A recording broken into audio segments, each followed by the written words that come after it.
Buenas tardes, compañeros. Hoy les presentaré mi tema tentativo para el desarrollo de memoria, un estudio comparativo de formas de transporte de hidrógeno enfocado en la región de Magallanes. La bibliografía sería Ubaldo Zúñiga. Utilicé el índice que mandó el profesor para realizar esta presentación, así que pasaré directo a la introducción. El cambio climático es una consecuencia de la actividad humana, principalmente industrial, y en las últimas décadas y en los últimos tiempos en general hemos sido conscientes de sus efectos e impactos que ha tenido sobre nosotros y nuestra civilización. La descarbonización parece ser la vía más factible para combatir este nuevo fenómeno, y es aquí donde entran las energías renovables, que tanto hemos visto, y también energía también llamada no convencional. De estas conocemos muchas: solar, hídrica, eólica, undimotriz, pero ha entrado en juego un nuevo actor que sería el hidrógeno verde hace relativamente poco. El hidrógeno es un conocido desde hace mucho tiempo, es el elemento más abundante del universo, un combustible en cuya combustión no libera carbono y también puede funcionar como vector energético. Según su generación, el hidrógeno se clasifica por colores: está el verde, el azul, el gris. Verde, generación por electrólisis, donde la energía para generar este proceso viene de fuentes renovables. Azul, donde se genera la electrólisis mediante gas natural, pero este gas natural está sintetizado a partir de una captura de carbono, por lo tanto es un proceso carbono neutral. Y el gris, donde se usa gas natural solamente y no tiene ninguna consideración ambiental. Aquí una tabla que no se ve muy bien, pero era para ilustrar el poder calorífico del hidrógeno, donde lo comparo con el gas natural, que sería el mejor hidrocarburo en términos de PCI, 55 MJ por kilo. El hidrógeno tiene 142 MJ por kilo, casi el triple. ¿Y por qué, si el hidrógeno es tan maravilloso, no se usa de forma masiva? Bueno, principalmente por tres aspectos: el costo de la generación de la electrólisis, la competencia con los combustibles fósiles y la seguridad en el transporte y almacenamiento. Con la incursión de las energías no convencionales, este primer apartado ya no es tan así. Hoy en día es factible producir una electrólisis de forma barata. Por lo tanto, lo que compete a la ingeniería sería el último punto: el transporte y el almacenamiento. Entonces aquí es donde entran las principales problemáticas. Principalmente son dos: la fragilización que el hidrógeno genera en los metales y sus puntos para manipularlo. Para almacenar el hidrógeno se necesitan presiones mínimas que van desde los 150 a 200 bar, y en condiciones normales de presión y de presión, el hidrógeno condensa a menos de 252 grados Celsius, casi el cero absoluto, muy cercano. Pasando a lo que es como la motivación, cómo contribuir a la descarbonización mediante el hidrógeno. Bueno, aquí puse unos gráficos de cómo el cambio climático ha impactado al planeta. Estas son el aumento de la temperatura local a medida que aumenta la temperatura promedio del planeta, el aumento de las precipitaciones y el último, el aumento de la sequía, donde podemos ver que Chile es uno de los principales afectados por este tema. El Estado chileno ha sido consciente de esto y ha implementado el Plan Energía 2050, un plan que planea mejorar la matriz energética a nivel país y lograr la carbono neutralidad en esta. Pasando ya y relacionándolo con lo que es el tema del hidrógeno verde, el Estado sí planea desarrollar este tema. De hecho, particularmente en la región de Magallanes, se estima que en un futuro esta región, mediante energía eólica, podría llegar a producir el 13% del hidrógeno a nivel mundial.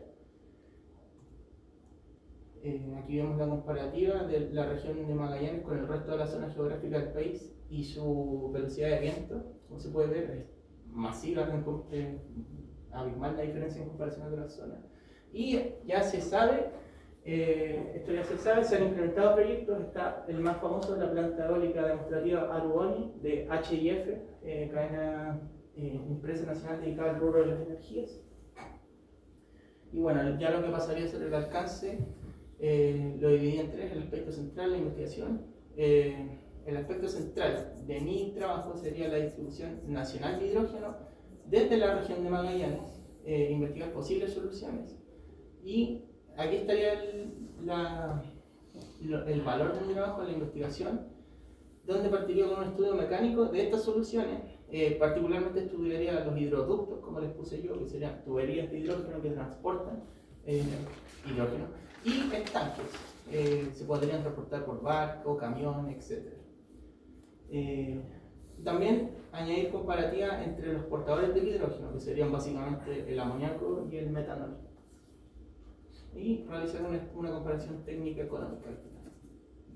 Objetivo personal: trabajar en un tema que contribuya al desarrollo de hidrógeno como fuente de energía limpia y vector energético. Y a lo que es el trabajo, objetivo general: realizar un estudio comparativo entre el transporte directo de hidrógeno o transporte desde portadores. Me refiero a transporte directo mediante tanques o hidroductos, o portadores, metanol y amoníaco, desde la región de Magallanes hacia el resto del país. Y como objetivos específicos tendría 3: desarrollar la comparativa técnica y financiera entre las distintas alternativas que se presenten, incorporar un estudio de simulación numérica para las estructuras, es lo que ya dije, un estudio numérico para los ductos y los estanques, y entregar una respuesta sólida sobre la factibilidad de estas propuestas. Bien, dando un contexto de lo que es el transporte del hidrógeno, quiero partir por el almacenamiento, que si bien no es el foco del trabajo, es importante conocerlo. Ya existen estanques con capacidad de almacenar el gas, sin embargo, es por periodos breves de tiempo. Generalmente estos tiempos de almacenamiento no superan las 24 horas en un proceso estacionario. Y se ajusta a las necesidades específicas del consumidor. En Europa se están desarrollando muchos estos temas. También hay una opción de almacenarlo en cuevas subterráneas, pero creo que aquí no es viable por la geografía del país y se necesita mucho espacio. Y ya pasando a lo que es mi trabajo como tal, estaría el transporte por carretera, que utiliza estanques, por eso quería hacer énfasis en el almacenamiento. Este es el método más empleado hasta ahora a nivel mundial. Se almacena el hidrógeno en gas desde 200 hasta 700 bares, pero tiene las principales dos limitantes de este método de transporte: es que se transporta muy poco hidrógeno, 1000 kilogramos por camión es el máximo aproximadamente, y es carísimo. Mientras más distancia recorre el camión, más caro se vuelve el transporte de hidrógeno. Luego, pasando al transporte por tuberías, que sería lo ideal porque es la tecnología que más podría mover volumen de hidrógeno a nivel masivo. Ya existe esta tecnología capaz de distribuir el hidrógeno, pero se usa a nivel local, planta, o sea, no se usa para una distribución nacional en ninguna parte del mundo.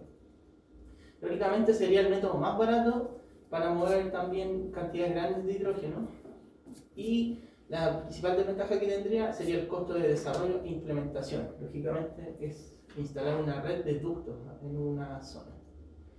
Luego, el transporte por barcos. Esta metodología está en modo piloto, o sea, no es teórica, está un paso más allá que el transporte por tubería. Existe esta fotografía, de hecho, de un barco que transporta hidrógeno líquido desde Europa hacia Australia.